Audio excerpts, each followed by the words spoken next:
محرم الحرام کے مہینے میں شادیوں کے حوالے سے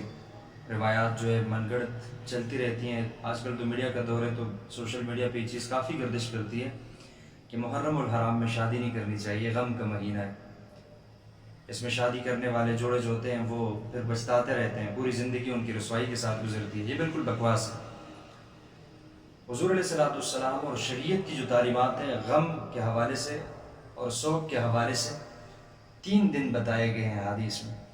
3 دن تک آپ سوگ منائیں، آپ غم آ گیا آپ پہ،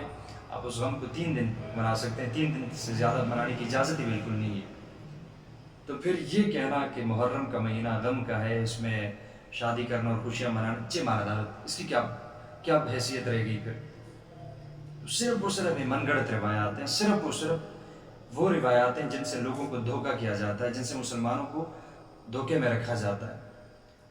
اور نبی علیہ الصلوۃ والسلام کی طرف ایسی احادیث کو منسوخ کرنا، نبی علیہ الصلوۃ والسلام کی روایت کے مطابق ایک بھی جھوٹی روایت میری طرف منسوخ کی، ایک بھی لفظ میری طرف منسوخ کیا جھوٹا، اس نے اپنے لیے جہنم میں گڑھا بنا لیا۔ تو میرے بھائیوں، گزارش یہ ہے کہ اگر آپ کے سامنے کوئی ایسی احادیث آ جائیں جو من گڑت ہوں، جو لوگوں کی بنی بنائی ہوں،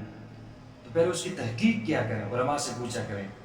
اپنے قریبی جتنے بھی آپ کی مسجد کے امام ہیں اس سے پوچھیں کہ میں نے یہ حدیث سنی ہے، اس حدیث کی کیا حیثیت ہے اور اس کی سند کیا ہے، اس کے بعد اس پہ عمل کریں۔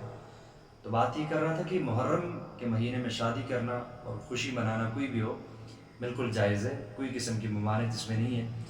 کوئی اگر کہہ دے کہ ممانعت ہے، لائے کوئی حدیث، مستند حدیث لائیں، پھر ہم مان لیں۔ کوئی اس پہ کسی قسم کی نبی علیہ الصلوۃ والسلام کی حدیث موجود نہیں، نہ کسی صحابی کا قول موجود ہے، نہ کسی اہل بیت رضوان اللہ تعالی علیہم مجمعین کے اقوال ہیں، اس میں کسی کا قول اس پہ نہیں ہے، بس صرف من گڑت بات ہے مسلمانوں کو دھوکے اور فریب میں رکھنے کے لیے۔